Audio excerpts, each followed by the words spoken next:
I was halfway through a work trip when my phone vibrated on the hotel desk. Motion detected. Living room. I opened my security camera expecting a glitch. Instead, I saw my parents inside my house, measuring walls, moving furniture, acting like owners. Then I heard my mother laugh and say, "Once everything is here, she won't make a scene." My stomach dropped. They weren't visiting. They were replacing my life while I was gone. I didn't scream. I didn't call anyone. I closed the app, smiled to myself, and made one decision that would change what they walked into next, and nobody expected the ending. My name is Amelia, and for most of my adult life, I've been the stable one in my family. I work in a professional field that pays well enough for me to live comfortably, travel for work, and own my own home in Seattle. I never depended on anyone else to build that life. I built it quietly, carefully, and mostly alone, in my family that made me convenient. My parents always said they were proud of me, but their attention was never really on me. It revolved around my younger brother. He was the dreamer, the risk-taker, the one who just needed a little more time. And somehow, that time was always paid for by someone else, usually me. At first it felt harmless, a few payments here, helping cover some bills there. Emergency support that was always temporary, always just this once. I told myself it was family. I told myself being generous didn't make me weak, and every time I hesitated, my parents reminded me how lucky I was to be doing well, how much harder things were for him.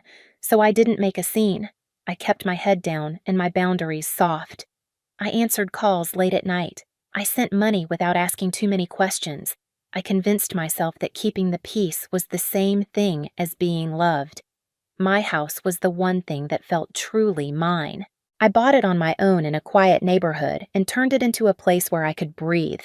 There was one room I was especially proud of, a space I had poured time and care into, something personal that grounded me after long weeks on the road. It wasn't flashy. It wasn't impressive to anyone else, but it was mine. That's why watching my parents walk through it like planners, not guests, felt unreal. As I sat there in that hotel room, replaying the footage over and over, pieces started clicking together. The casual confidence, the certainty in my mother's voice, the way they moved through my home without hesitation. This wasn't a misunderstanding. This wasn't a favor they forgot to ask for. This was a decision they made because for years I had taught them I would accept it. I didn't turn the camera off. I sat on the edge of the hotel bed and let the footage play again, this time with the sound on. I needed to be sure I wasn't filling in the blanks with my own fear. I needed to hear it clearly. My parents were standing in my living room talking to each other like I didn't exist. My father pointed toward the hallway, discussing what could be moved. My mother nodded, already rearranging my life in her head. They spoke in that calm, practical tone people use when they believe they're being reasonable. Then my mother said it. Once everything is here, she will not make a scene. She will just accept it. She didn't sound angry. She didn't sound guilty. She sounded certain. That sentence landed heavier than anything I saw on the screen, heavier than the strangers touching my things, heavier than the idea of my brother moving into my house without my consent. Because in that moment, I realized this wasn't impulsive. It wasn't desperation. It was a pattern. They weren't worried about how I would feel. They were counting on how I always behaved. I rewound the clip and listened again, hoping I had misheard it. I hadn't. My mother laughed softly afterward, like she was sharing an inside joke, as if my silence was a reliable tool they had learned how to use. And she was right about the past. I thought back to all the times I didn't make a scene. When I found out money I sent had been spent on something completely different. When plans were made that involved my time, my resources, my space without anyone asking. When I was told it's easier if you just go along with it, and I did. I had confused being calm with being respected. I had confused generosity with love. Sitting there alone, I finally understood the cost of that mistake. This wasn't about my brother needing help. This was about my parents believing my life was flexible property, that my success meant access, that my home was an extension of theirs, that my boundaries were suggestions, not rules. What made it worse was how confident they were that I wouldn't fight back. I felt something shift in my chest then. Not panic, not grief. Something colder, clearer. For years, I had worked hard to be reasonable, to be understanding, to be the daughter who made things easier for everyone else. And all it had earned me was the role of silent backup plan. I closed my eyes and let the anger come, not explosive, not loud, but focused. The kind that doesn't rush. The kind that waits. They thought they knew me because I never pushed back. They thought I would accept it because I always had. That assumption was their biggest mistake, because for the first time I wasn't thinking about how to keep the peace. I was thinking about how to take my power back and exactly when they would realize they had underestimated me. I didn't call them. I didn't confront anyone. That surprised even me. The old version of me would have rushed to explain, to argue, to beg them to slow down until I got home. But something had cracked open in that hotel room, and once it did, I saw the situation with painful clarity. Confrontation wouldn't stop them. It would only teach them to hide it better. So instead, I stayed quiet and started working. On the flight back, I bought the Wi-Fi and opened my laptop. I created a single folder and gave it a simple name. Inside it, I began pulling together records I hadn't looked at in years. Payments, bills, transfers that were always framed as temporary help. Emergency support that somehow never ended. Seeing it all laid out in one place was sobering. One payment by itself looked harmless. So did the next. But together they told a different story. Years of quiet expectation. A pattern of taking that relied on one assumption that I wouldn't say no. That's when it hit me. This wasn't generosity anymore. It was entitlement I had helped normalize. I also knew something else. My brother never did anything quietly. If he was planning to move into my house, it wouldn't be subtle. He would want people to see it, to admire it, to believe he had finally made it. And that meant timing mattered. I watched his posts, his countdowns, the hints about something big coming soon. He wanted an audience. He wanted validation. He wanted the moment to belong to him. I decided to let him have it. While they were busy rearranging my home, I was preparing something they couldn't talk their way out of. I didn't exaggerate. I didn't add emotion to the facts. I just organized the truth into something undeniable. For the first time, I wasn't trying to protect anyone's feelings, not even my own. I was protecting my boundaries. By the time my plane touched down, I wasn't angry anymore. The chaos I felt earlier had collapsed into something solid and steady. A plan that didn't rely on yelling or revenge, but on exposure and choice. They believed silence meant consent. They believed I wouldn't make a scene. They were right about one thing: I wasn't going to explode. I was going to let them walk straight into the consequences of everything they had assumed about me. I didn't park in my driveway. I stopped a few houses down and walked the rest of the way, watching my own home like it no longer belonged to me. Cars lined the street. Strangers moved in and out through my front door like it was a public space. Music thumped from inside, heavy enough to rattle the windows. The house I built to be quiet had become loud without my consent. I stood there for a moment and let myself feel it, the violation, the anger, the disbelief. Then I walked forward. Inside the living room was unrecognizable.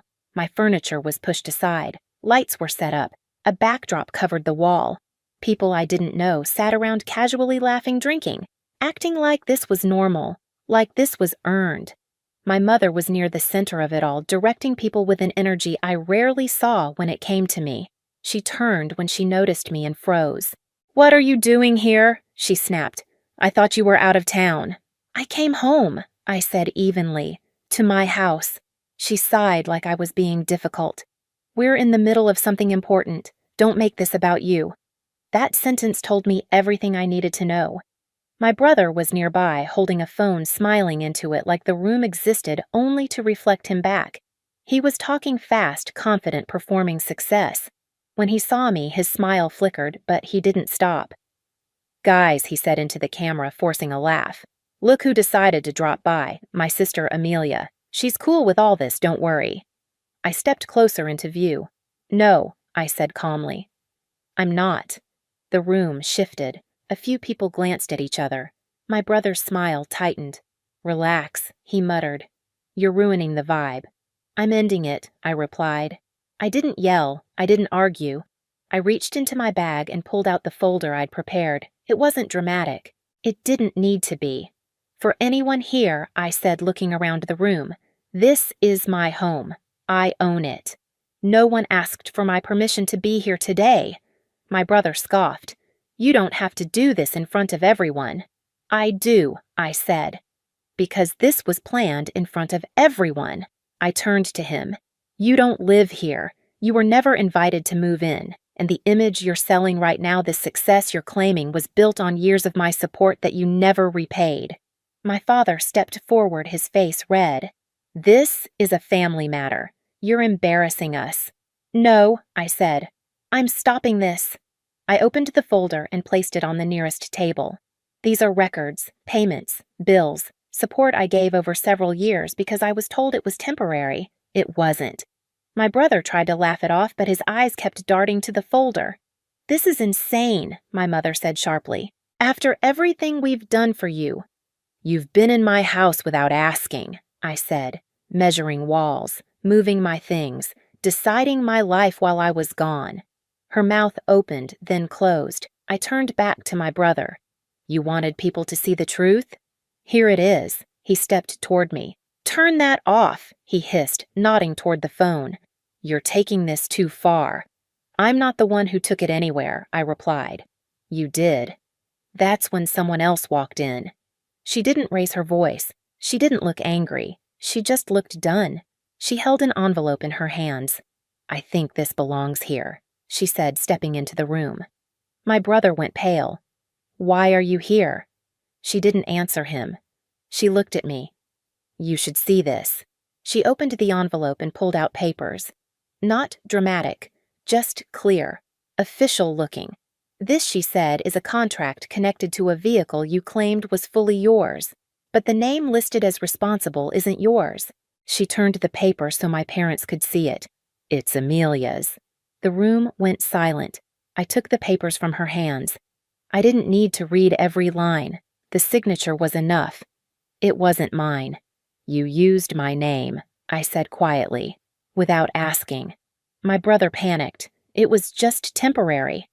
I was going to fix it. You didn't tell me, I said. You didn't ask me. You assumed. She wasn't finished. There's more, she said, looking at my parents now. I checked.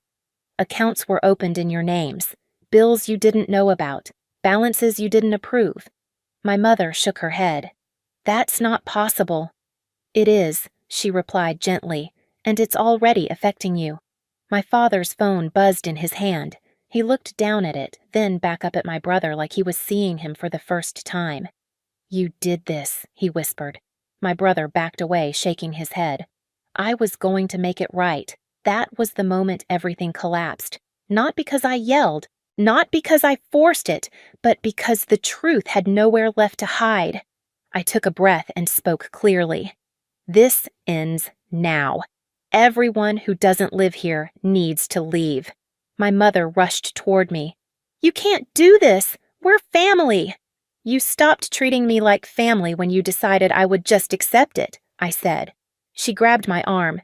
You're destroying us. I gently pulled away. No, I'm stopping this from destroying me. I stepped back and took out my phone. I'm asking everyone to leave, I said calmly. If you don't, I'll handle it the right way. People started moving, quietly, quickly. The energy drained out of the room. My brother stood frozen, staring at the floor. This didn't have to happen, he said. It did, I replied, because it already happened without me. By the time the house was empty, the silence felt unreal. The lights were still on, the backdrop still stood, but the illusion was gone.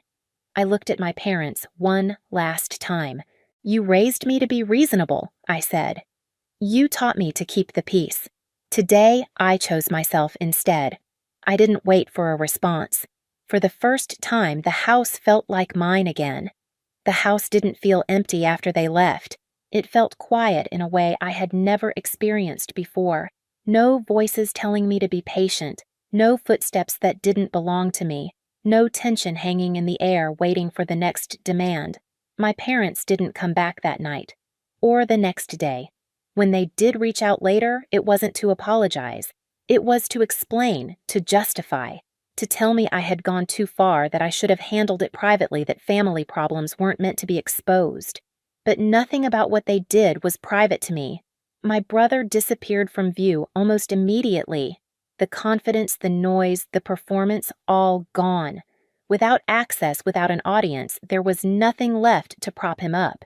The image collapsed under its own weight. As for my parents, the reality they avoided finally caught up with them.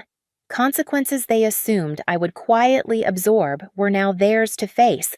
For the first time, I wasn't stepping in to soften the landing, and I didn't feel guilty. I walked through my home room by room, putting things back the way I liked them, straightening, cleaning, reclaiming space that had been treated like it didn't belong to me. Nothing had changed physically that day.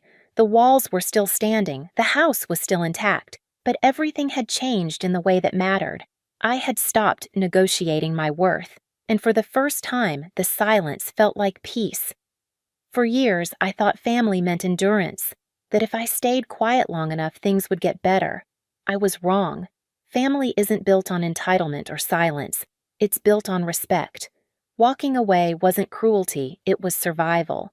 My home is calm now, and so am I.